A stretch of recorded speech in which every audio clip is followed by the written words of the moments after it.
Dudes and dudettes, welcome to 18.4. Wanted to share some of my thoughts having just done the workout.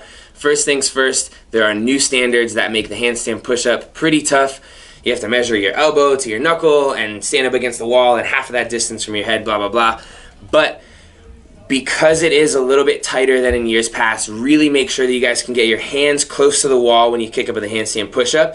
Keep your feet as close together as possible when you're at the top of the handstand push-up and really flex your feet in. If you can get into the habit and rhythm of doing that every time, you should be able to get your heels right above the wall.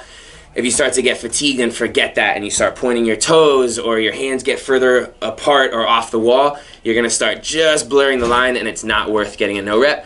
So practice kicking up, feet together, flexing your foot down, making sure that you meet that standard.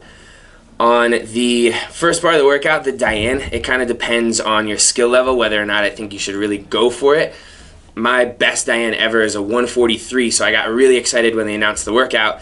But then watching Scott and Goodmanson do it, I realized that that's not as big of a factor as the workout as a whole. So I ended up going about a minute slower on my Diane than I was capable of, just to kind of preserve my hamstrings for the later round. So if you're regionals games level athlete, I would be a little bit conservative at the beginning personally, because I know if I would have done unbroken deadlifts at the beginning, I would have been pretty smoked for the 315 bar at the end.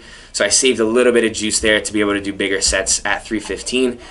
It still burned for sure. I was hoping to be able to break those up. The 2159 at the beginning at 225, I broke in half. So I went 12, 9, 7, 6, and then 5 and 4.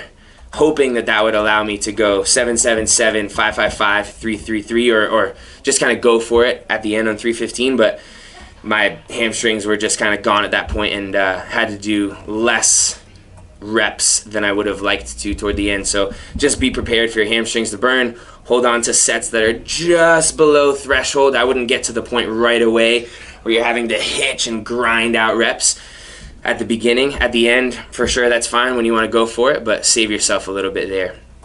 So that's kind of both pieces of the deadlift, a little bit on the standard of the handstand push-up. The handstand walk, for me, was a little bit of a non-factor, so my hamstrings were the only thing that were burning on the 315 deadlift, so I was able to just try to take advantage of the handstand walk, drop the bar, kick right up, back and down, and then kind of give myself a breather before I got back to the barbell. So if you're pretty good at handstand walking, I would take advantage of that. Just get those over with, and then you have time to tighten your belt, get some chalk, and take on the 315.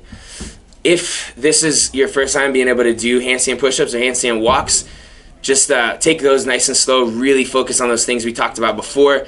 If you're a first timer on handstand push-ups, try to tuck.